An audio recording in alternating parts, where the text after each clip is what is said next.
can tell a good drummer just from how they sound. I'm going to show you how to make that good sound, talking about how we play and the tools we use. A lot of people don't know that a full sound comes from how we're holding the stick. We want the stick to resonate when it hits the drum. When the stick is choked off, not only is it bad for our technique and our playing, it's also bad for the sound. Listen to how much more open the sound of the stick is when I let it vibrate versus when I choke it off.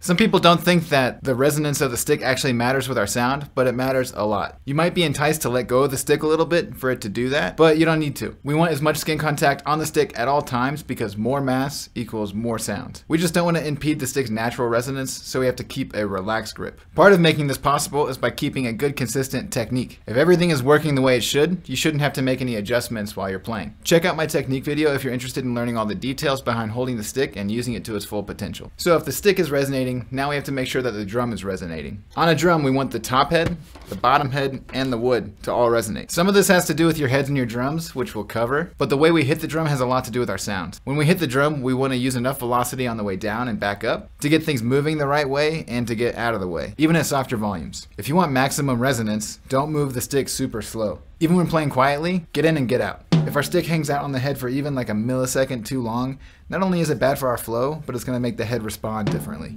Like I've said before, anytime we get in the way of physics, we're making things worse. Of course, this isn't like a drumming commandment. There's a time and a place to press into the head, but we want the power of control to be able to make our choices. For both the sticks and drums to resonate, we have to internalize relaxed velocity. Go ahead and get your relaxed velocity merch at my website, link in the description. Cymbals are metal, so it's really hard for them not to resonate. In short, we want to know different places to hit the cymbal for different sounds and controlling our velocity over these loud circles. I cover these concepts a bit in my dynamics video, so you can check that out if you want to learn more. Other contributing factors to our sound have to do with our tools. The drums we use will have different sounds. Drums are made out of all kinds of material. For example, this drum right here is a hammered brass snare. This is a shallow steel snare. Here's a birch snare, and this is a cheap drum, probably made of poplar or something. All of these materials respond very differently. But I believe that any drum can sound good, anything can resonate. Maple sounds good in a different way than birch does, and brass sounds good in a different way that steel does. Go out and play a bunch of different materials, and then you decide what you like the most and what works best in your situation. There's no right answers. However, broken drums don't usually sound very good. If you have clear heads, you can just kind of look in there. Otherwise, you want to take your head off and just make sure that there's no wood peeling up around the sides, or there's no bubbling or chips around the edges or anything like that. You want your wood to be in good condition. Any loose hardware on the outside or falling off on the inside will also make it sound really bad, so fix that. The heads that we use make a big difference. The choice of heads only really matter for what kind of sound you're going for. Any head can sound good as long as it's not damaged or like really old, or if it's not tuned well. Tired, old heads can sound dead. A lot of people only care about the top heads being in good condition, but our bottom heads eventually grow old and tired as well. If you can't make your drums sound open no matter what you do, I guarantee changing your bottom head will make a big difference. Just like drums, there are so many different materials and techniques for making heads. 1-ply, 2-ply, clear, coated, fiber skin, sound dot, muffling, oil, all these different things. Some heads are generally awful though, like some stock heads that come on your drum set, if it's a cheaper drum set especially, they're just like stretched out pieces of plastic and there's no saving them. But I don't have any here as an example, thankfully. Same thing as drums, just go out, play a bunch of heads, experiment, see what you like and what works best for you. And don't get caught up in the whole Remo versus Evans versus Aquarian versus whatever else. Just try them all and experiment. On this drum set, I have coated emperors on the top heads of the toms and just the stock heads on the bottom of the toms. The bottom stock heads still have life in them and they resonate, but that's probably gonna end pretty soon. One of my other sets that I use for a lot of smaller gigs has clear emperors on the top. Different heads for different drums in different environments. My snare heads vary. I usually go for like Remo controlled sound. That's what this one has. I just really like it. This snare, however, has a Kevlar head on it, like for a marching snare. I was gonna get rid of this drum because I never really use it, and I had a spare 13-inch Kevlar head laying around, so I popped it on, and turns out sounds great.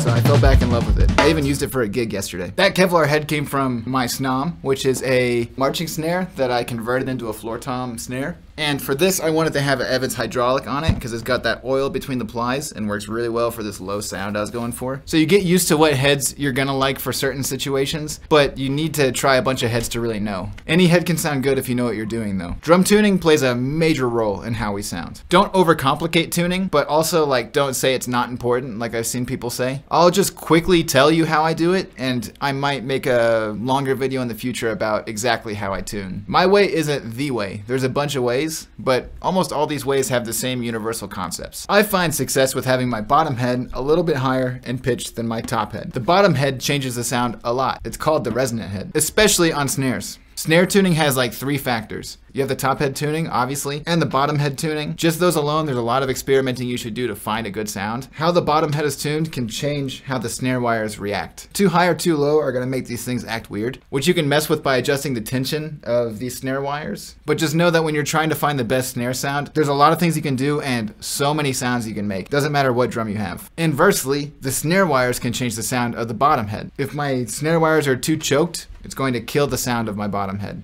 But of course, we don't want them super saggy and gross sounding either. If your drum sounds bad, just start changing things and see what happens. Every drum can sound good. So tuning wise, we almost always want every lug to be the same pitch. If they're not, you can get overtones kind of crashing into each other. Great way to tell if you're in the right spot is if you hit the center of the drum, the outside of the drum, and then a rim shot. If they're all about the same pitch, you're probably good to go. If they all sound wildly different, you should go back and adjust your tuning. Some tunings work better depending on the material of the drum. Everything has a resonant frequency. See if you can find that warm, open, sweet spot with the shell of the drum. It might take some dancing around, but you'll find it. But you don't have to tune to resonant frequencies. If both heads are in tune and they complement each other, you'll sound good. It's really that simple. Experiment, find what you like, don't overcomplicate it. If we have our drums tuned well, then muffling should just be for muffling or changing the sound. It shouldn't be for fixing a bad sounding drum. I've played so many backline kits that have like 6 moon gels or a bunch of tape on the head to make it sound better. In reality, even if you're muffling, you shouldn't need that many points of contact as long as your head's in tune. It's so freeing to have a good sounding drum that doesn't need literal band-aids all over it. Sound quality in cymbals is more complicated only because there are so many cymbal choices and there's almost no wrong answers. So I'm gonna barely cover this. Some cymbals sound awful, some cymbals sound amazing, and there's a lot of stuff in between. Cymbal choices can be very overwhelming, so just like go to a music store and play that whole wall of cymbals and see what you like. Of course, we want to treat our cymbals with respect though. For example, you must use cymbal sleeves. Don't ever just have metal to metal on your cymbals. It's gonna damage your cymbal and it's gonna sound bad. Use felts when needed, like obviously have a felt underneath the cymbal. And if you're gonna stack cymbals, have felts in between. And if you put a nut on top of the cymbal, put a felt before you do that. Felts are just to protect your cymbal from any hard surface that's gonna make it sound bad. Don't tighten your wing nuts too tight.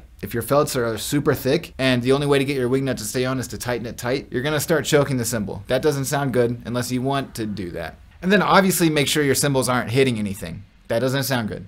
Last area to talk about for your sound is your stick choice. Stick choice actually plays a huge role in your sound. First, just like anything else, broken sticks sound really bad. If your sticks are obviously broken, throw them out. If they're not obviously broken, you can check their resonance by squeezing one and not squeezing the other, and then tapping them together. Whichever one you're not squeezing is the one that you're gonna hear. As you can hear, these sticks sound great. I don't have any broken sticks on me. If I did, it would sound really dead and not like a nice piece of wood. These sticks are really old and have been through a lot. And they sound much different. They don't sound broken, but they don't sound as good. We also want to make sure that the beads of the stick or the tips are not damaged or chipped. Like this old stick has seen better days and the bead of it is pretty torn up. Whereas this stick is in pretty good condition, but like a quarter of the tip is ripped off of it, which isn't gonna sound good when that side hits the cymbals or the drums.